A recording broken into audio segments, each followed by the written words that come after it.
Hi guys, right, okay, this is the X-Wing. Done a little bit more to it.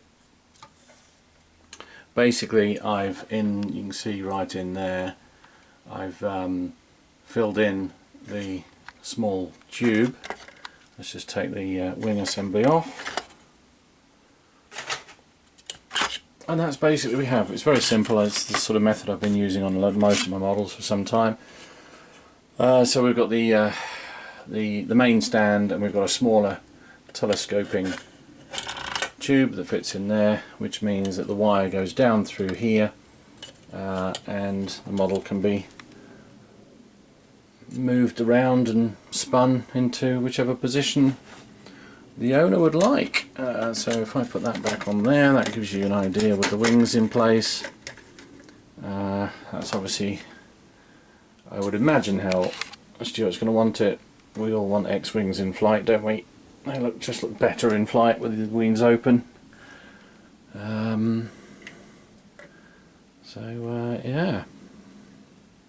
So it can be spun around to wherever. Now what I tend to do is I filled the original slots that were under there for the stand, which incidentally don't even come with the kit, which is a bit silly.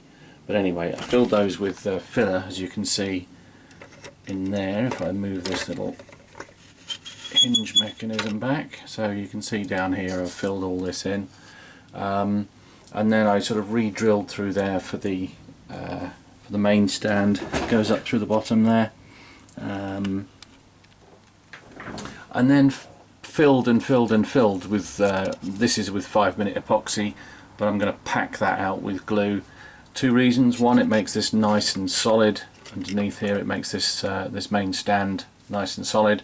Secondly, it also, I deliberately do it so that the glue overflows and goes down the inside of the tube, and that leaves a nice, smooth, unabrasive edge, because our wiring is going to go down through there to the power supply or to a battery pack or something, and we don't want that getting severed. So that's why I do it that way. It's a nice edge. If you leave a nasty burr on this edge, it's only a matter of time before that wire starts to cut through the insulation, and it'll either short out or it will just stop working. So there we go. So it's funny how just popping those wings in, I mean there's nothing else there really if you think about it. There's very little there, but just popping the wings in makes you realise it looks a lot more like it's supposed to. Let's have a little experiment here for you. So just in theory then, just by popping that on top, there's going to be so much filling to do on this model because the bits are not a very good fit at all. That gives you an idea how the body's going to fit. And there's going to be the engines all lit up at the back, as I mentioned in the previous video. So there we go. So that's it for now. I'll come back to you a bit later when I've got some more action going on. Okay, just a quick update on the X-Wing. Been doing quite a bit last few days. I think you've seen how the lower part of the fuselage is coming together. It's just got its mounting system in there that I do. It's a little telescopic arrangement, so the cable will go down there, through there, and then there'll be some room underneath for either battery or connectors to a power transformer. Here's the wing assembly. I've just put the end parts of the guns in place. And what I've done, I don't know if I can show you here, this is all dry, you might just be able to see under there, I've drilled 2 additional holes, the larger hole, excuse me, the larger holes there. And the plan is, on the engines,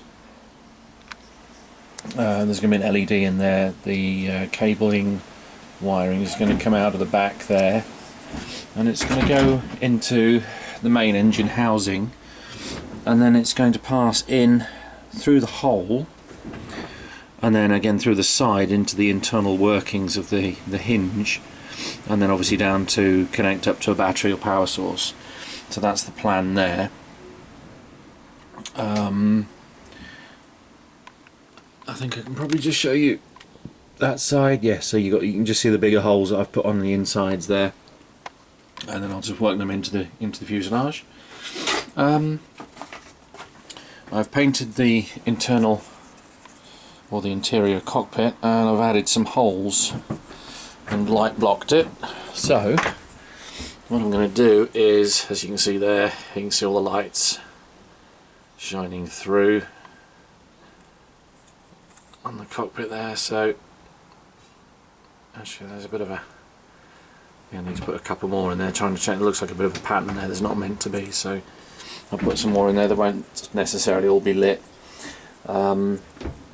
So that's going to sit inside there with the cabling coming down and meeting up in the back section here somewhere. So I can either just do it like I've done before, just ambient lighting, i.e. light the whole interior and it's going to shine through, or what I was thinking of doing this time is bringing some fibre optic cable that's attached to some LEDs. Could do some RGBs so that they change colour, or maybe even some flashing ones in there, so I have some little flashies going on. And the more adventurous part is this, the little R2-D2. I've primed him and light blocked him. Come on, R2. And he's got, if I can get it to focus on, come on, focus on the droid. Got two little holes. There's a little bit of debris in them. Two little holes. And then there's, actually I need to make that a larger hole. Come on, focus on the droid. There we go. So, and I've put one in the back as well, because he has a light at the back. Just there. And the idea again is to bring some fibre optic cable through. Now again, hopefully if the light blocking's okay, you'll see, yeah, so the two on the left obviously are going to be the blue data port lights, and the other one I shall make a bit larger, and that'll be the red, that'll be the mood light that changes from red to blue to tell you what mood he's in. If I remember reading somewhere, I think it's red obviously when he's, you know, not when things are not good, and so on. So yeah, I think some optical cable up there, and then what I've done is I've put a little hole where his third leg would come out. I can just do this with one hand. Here we go. So it's got a hole underneath where the cables will come out, because that'll all be hidden inside the fuselage. So could actually just put one LED up there and put some little coloured transparent glue or something in there just to make little lenses, but I'm thinking I don't know. I'm thinking it'd be nice to have multiple colours in there. Yeah, we'll see. But you see how the idea is. So it'll either shine through ambient light, or it will just simply have some fibre optics coming through. So there he is, little R2-D2. So that's it for now. But it is coming on. I shall catch up with you soon. Just a little update on the X-Wing. Got a bit more of the detail on the wings. I've put some holes through the engines here, which is where the wires are going to be carried in and down into the fuselage. So yeah, it's coming on.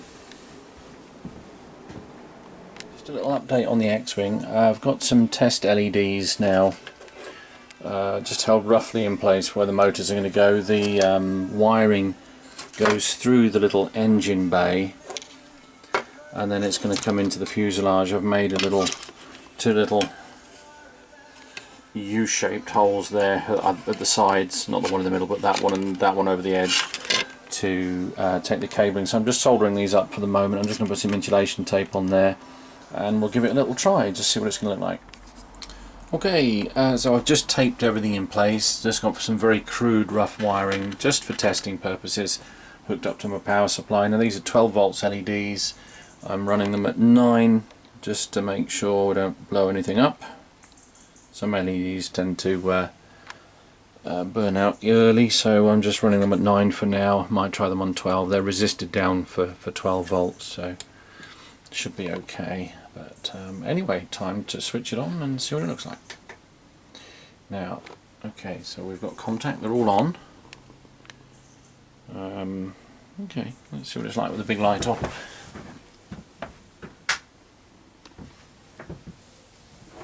Okay, oh, we've got some.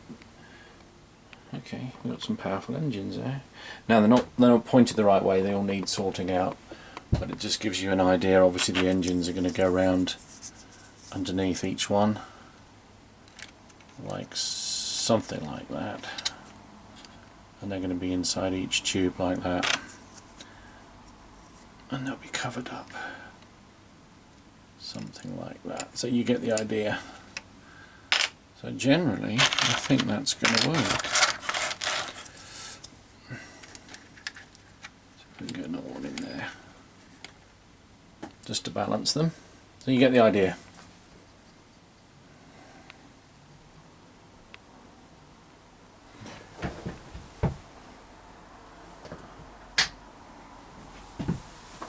Okay, first test complete. So that's sort of, I think that's pretty much the colour I wanted as well.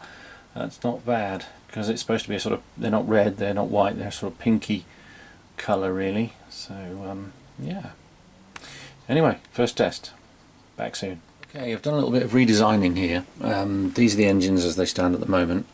And what I've done is, instead of having the what looks like a turbine right back in the middle with the LED behind it, which is what I had done, I've decided to move the turbine forward. I've taken off the cone on the turbine, so we've got a hole, and that hole is the right size for the LED, so it's going to really shine through there now. I've just done a test and it looks pretty good. I'll strip the ends of these actually so I can show you properly, but I think I've finally got that how I want it. Okay. So that's what we now have. So the LED is shining right through the middle of the turbine, and then when we get the, I think from making another model, I think I remember these things are called the thrust vector plates, and they can angle where the thrust goes, and that's what I'm going to have for the engines. That's how it's going to work. Let me just put the big lights out.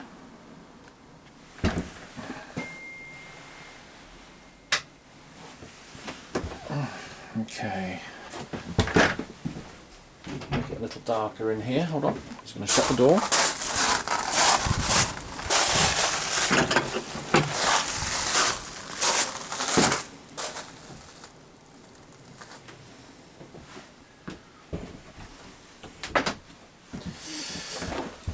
Okay, so that's what we have.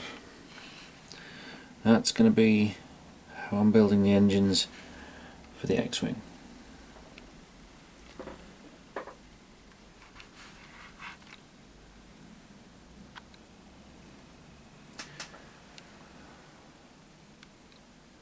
Not too bad, I don't think. Okay, so that's it for now. Basically this is how I'm assembling them. So you've got the inside of the engine with the hole, and the LED is going to fit up through the centre of the hole like that. I'm using hot glue to hold it in place, and I've opened up the holes at the back to allow the wiring to go through. So I think we've got a way of doing the engines. So I've got 4 bulbs ready to go in. I'll show you more of the process as I do it on the next one. I just want to make sure that one all dries and seals and works okay, and make sure I've got the length of the wiring correct, but I think that will, I'm quite pleased with that. I think that will do the job.